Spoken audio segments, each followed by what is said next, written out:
kale wakati ng'eggwanga liri mu ntiisa ng'eggwanga liri mu nchukwe olw'okubuzibwawo kwa Dr. Kano Kizza Besigye Kifeefe eyali omukulembeze we yali president w'ekibiina ki Forum for Democratic Change ekyamanyika ennyo mu mwaka gwa 2016 ne mu 2011 we yavuganya ku ntebe y'obukulembeze w'eggwanga litaali Dr. Kano Kizza Besigye nga kati tamanyi waali tamanyiddwa mayitire wabula ate nga bwe nakulaze mawulire agasoose nga mukyala waalaga nti ababyokwerinda mu ggwanga Uganda be bakyamuwambye kakati twabasuubiza batuusaako okwogera ku mukulembeze w'ekibiina kya National Unity Platform wakitiibwa Robert Kyagulanyi Ssentamu abangi gwe bamanyi nga Bobi Wine oba principal kakati nno kino Robert Kyagulanyi Ssentamu byayogedde bitiisaamu bikanga wabula ate byonna ngenda kuba mbikulaga era mbikuwa mu maaso obutambi bugoberegana ojja kwewuunya nti Robert Kyagulanyi Ssentamu dda kituufu ayinza okubayo omukulembeze yakasoose okukalubiriza Gen Museveni kuba ye alaga talina kyatya kale nno gwe wakola kyamaanyi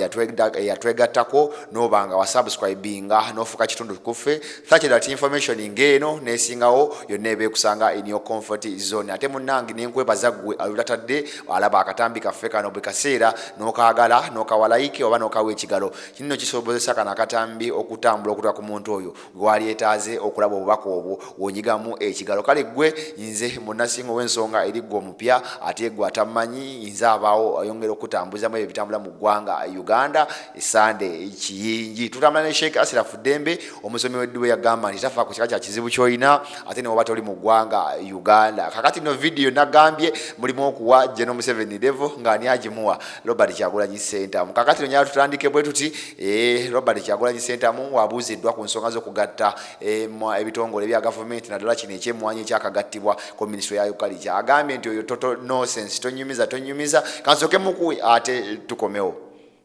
So, talking about this nonsense of rationalization, that's a joke. All these people, all these propagandists trying to make a case for the so-called rationalization on TV and on radio, those are paid propagandists.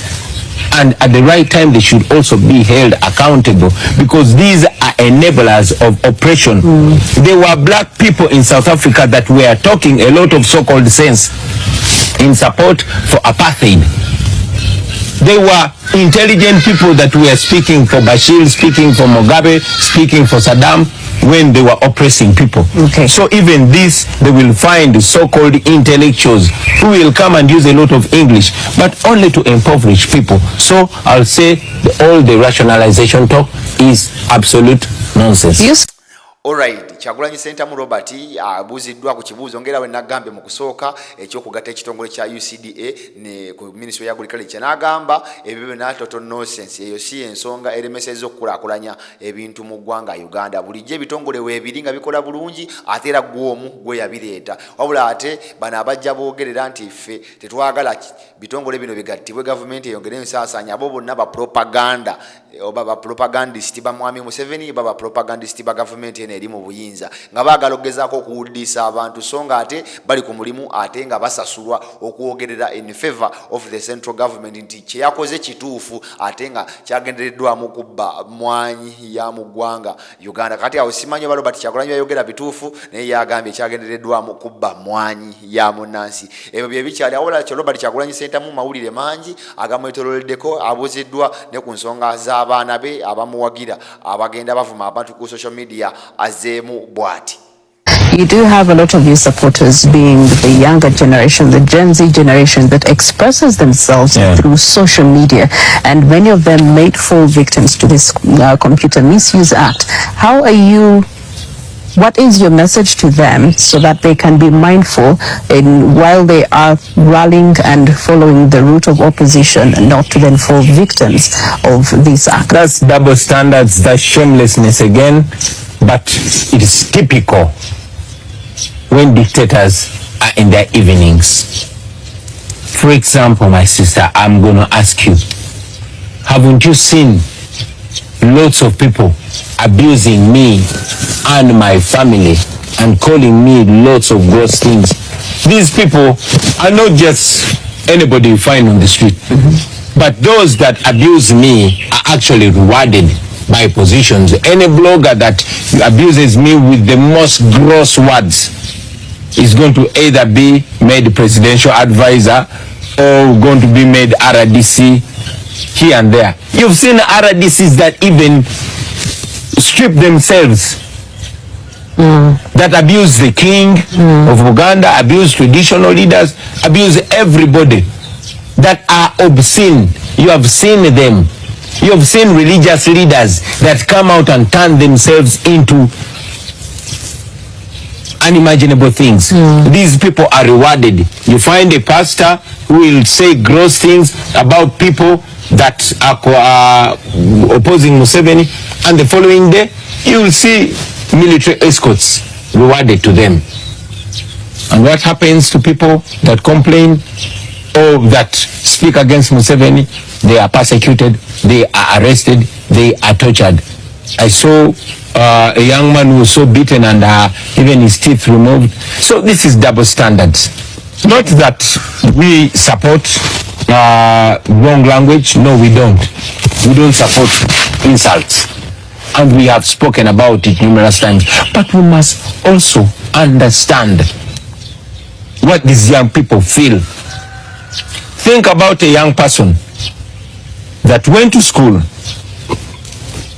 finished studying, didn't get a job, left for Arab countries, hustled for years, got in Tandikwa, came back here, bought a boda boda. Boda boda was impounded by the police for no clear reason whatsoever. Their businesses are crushed and all that. When you find them on social media expressing themselves, you should understand when Museveni was our age, he did not go on social media. He did not quarrel. He picked a few fellow thugs of his and they picked guns and they started killing, they started looting, they started raping. So much as I don't agree with verbal insult, Kyagulanyi Ssentamu azemu n'agamba yeewuunya lwaki gavumenti ekwata bavuma oba agambye mu kusooka agambye takiwagira ate n'agamba nti yeewuunya lwaki yo gavumenti ekwata abavuma gavumenti yokka wabula ate waliwo n'abali mu gavumenti nga bavuma opposition bavuma obwakabaka bavuma abakulembeze ab'ennono n'abantu abalala abakulu okubayisangamu amaaso naye bo lwaki tebabakwata. Naye agambye nti ebyo bibaawo naddala nga nakyemalira ali mu biseera bye eby'oluvannyuma ng'agenda ebyo byonna bibaawo naye byonna byonna tumusuubiza nti ffe tulaba ate tukyali ku nsonga ez'essimba ebyo ebyokuvuma sibikkiririzaamu wabula ate n'abalala babakwate tufune obwenkanya mu mbeera eno y'emu. Wabula ate agambye nti takiwagira bingi yogedde Robert Kyagulanyi kyamuyina maaso awo obubaka bwa Kyagulanyi jjukira bwe ebiseera ebisinga bubeerawo nga buwooma ate era bugwa bwokya. Kakati ne Robert Kyagulanyi Ssentamu abuuziddwa ku mikwano gw'omulungi General Yoweri Kaguta Museveni omulowooleza ki kyakoze General Museveni amugambye omuntu wookulu otandika okuswala naye ate General Museveni walibadde bibino kambikuwe bya Robert Kyagulanyi Ssentamu. What is your message to President Museveni right now? Behave your age. Oswala. You are an African man. Don't, there's much more than just being in power. Take time and reflect and look at the man that you were. Look at the amazing books that you either wrote or were written for you. And then think about your legacy. I know that most dictators don't care about legacy, but there's life beyond power. There's even life beyond existence. We, as Africans, are brought up to value legacy. So you should value that legacy. Uganda is greater than him. Uganda has been here before him. Uganda will be here after him. But he should respect himself. Alright, agambye General Museveni nti omuntu wookulu otandika okuswala kale tukimanyi nti mmwe badictator temutera kufa kwebyo ku mukululo gwammwe oba kwebyo bye mukoze naye ate General Museveni waali swadde ebitabo byewawandiika ne bye bakuwandiikako byonna byali biraga omusajja omulungi naye gwe tofuddeeyo nti ogenda weyonoona embeerayo ogenda weeyonoona wekka eri abantu omukwano gwe baali bakuyinako ogwongera okugutamya wakati ng'abantu mu bitundu by'eggwanga eby'enjawulo bakwevuma bakukooye n'okubaavuwaza olutatadde kumala emyaka 4. We went through Busoga and it was sickening. The poverty that is crushing people who are seated on very productive land. You would see acres and acres of sugarcane, but knowing that sugarcane does not benefit them because it was crushed. We went to Karamoja, the same thing, you know, and the subjugation, because there was a roadblock after a few kilometers. You know, we went to Teso, same thing. We came from there, we went to Kisoro, you know, not any different. Now, the last one before they came in to stop us was in Buikwe, here in Buganda. And wherever we go, we speak about the peculiar problems that are in those areas, and we also show them how to overcome them. We talked about sugarcane in Busoga, which was their bread and butter, but now, you know, it is taken over, especially by foreigners. We spoke about the minerals in Karamoja. We spoke about the past glory of Teso. Those people used to grow lots of cotton and benefit from it, but you know, even the greenery is nowhere to be seen anymore. Their roofla of Teso, you know, is not functioning anymore, thanks to the fact that they did not compensate their cattle that was taken. Same story everywhere. Here in Uganda, we spoke about the recent takeover of their coffee, which we all know is not anything to do with rationalization, but it's everything to do with economic impoverishment, with taking over everything that the people of Uganda have, just like they did it to Busoga, just like they did it to Teso, to Karamoja, and all these other regions. Okay. So we keep going around, opening the eyes of the common people to the very basic and simple realities, to make them understand that they need the change. And glad enough, they understand. Ebibadde bigambo bya Robert Kyagulanyi Ssentamu wabula ate ayogedde ne ku eyo gy'abadde ayitira mu mbeera y'okukunga obuwagizi bw'ekibiina kya National Unity Platform, n'agamba ne byalabe nti obwavu bunyinyitidde mu bannayuganda, obwavu obususse e Busoga, obwavu obususse e Teso, obwavu obususse mu Abimu, bintu bingi bibino. Weewaawo Robert Kyagulanyi Ssentamu agambye nti embeera y'abantu baffe mbi. Abantu b'e Busoga baalimanga ebikajjo byabwe, ebikajjo ne babitunda akasente akawerako ne basobola okufuna ekigulira amagala eddiba, ne beebazaawo obulamu bwabwe ne famire zaabwe, naye nga kati gavumenti ebikajjo yabitwala nga bwetutte emmwanyi wano mu Buganda n'ebisya ebbeeyi entamiringa price.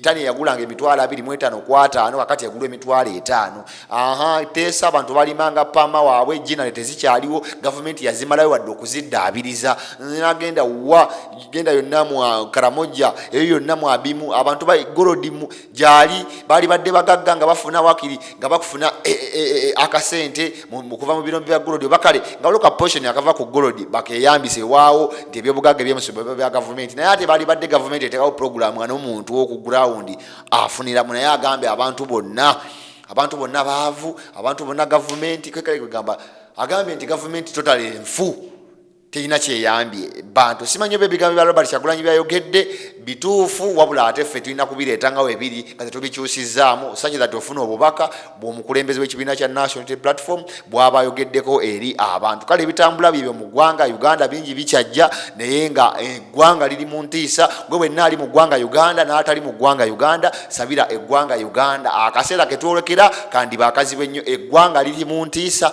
lw'okuwamba abantu ekisusse. Tugenda mu bikujjuko bya nnaku nkulu, Dr. Kanokiza Besigye taliiwo, talabika. Kale ebyo bye bikyatambula, tugenda kwongera okubatuusako eggulire eryo mu bujjuvu bwalyo. Tukyali noonyereza, tukyali mu nsonda ezeesigika, tulabe nga Dr. Kanokiza Besigye addizibwa ewuwe. Kale asigadde munnasinga ow'ensonga Omuzirandiga Sande Kiyingi gemanya ayongera okubaawo okutambuza mu ebyo biba bitambula mu ggwanga Uganda.